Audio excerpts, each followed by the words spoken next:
aí, galera, novamente estamos aqui. Finalmente eu tô conseguindo ser finalmente... Ô, cachorro! Meu Deus do céu.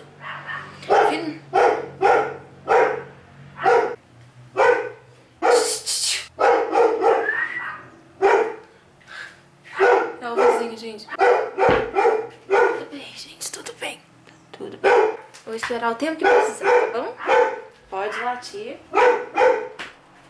Pode latir como você quiser. Obrigada. Pode entrar. O cachorro não tá deixando latir. Ó. Cachorro, já entendemos que você tá bolado. Será? Gente, eu vou gravar.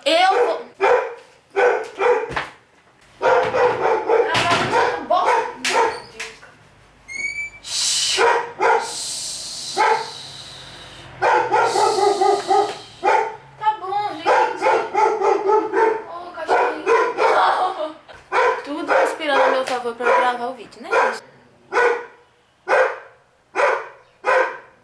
Você não cansa de latir, não? Você não cansa de latir? Gente, eu vou continuar o vídeo com esse cachorro latindo mesmo, porque senão eu não vou conseguir terminar o meu vídeo. Esse cachorro tá me desconcentrando numa quantidade, gente. Você não tem noção.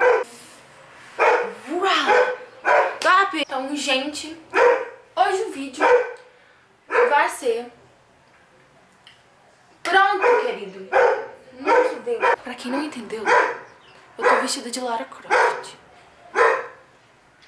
Porque Angelina Jolie e tal, sabe?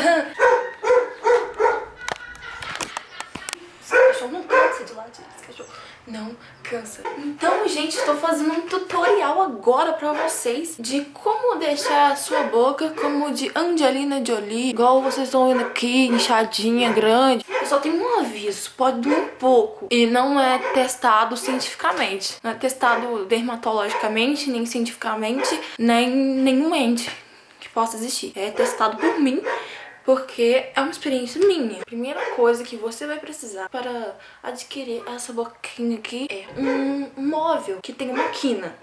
Uma quina, assim, bem fincuda. Uma quina, tipo isso aqui. Ou uma quina, tipo isso daqui. Essa daqui foi a bendita. Essa aqui que vocês estão vendo. Você precisa disso. E depois você vai precisar ser um pouco desastrado. Você vai precisar de ter muito azar na vida. Você vai precisar estar com sono nesse momento, porque você vai se machucar, entendeu? Você vai simplesmente pegar essa coisa e vai chocar a boca, entendeu? Por quê? Porque foi o que aconteceu comigo, gente. Foi o que aconteceu comigo. Tá machucado, mas efeito Angelina Jolie, entendeu? Isso sem batom fica uma bosta. Fica bem bad. E tá doendo pra caramba. Eu não tô conseguindo falar direito. Por quê? Porque tá doendo demais. E eu não consigo levar as coisas assim a sério, entendeu? Não consigo. Tem que ser legal, tem que ser... Nossa, Thalita me machucou a boca, vai gravar um vídeo engraçado, que não é engraçado. Então, gente, é isso aí. Leva as coisas da vida, mesmo que seja ruim, tente achar um lado bom nas coisas da vida. Pensa, seja criativo, faça alguma coisa boa na vida de vocês, independente de como você esteja. Nossa, Thalita, que filosófica.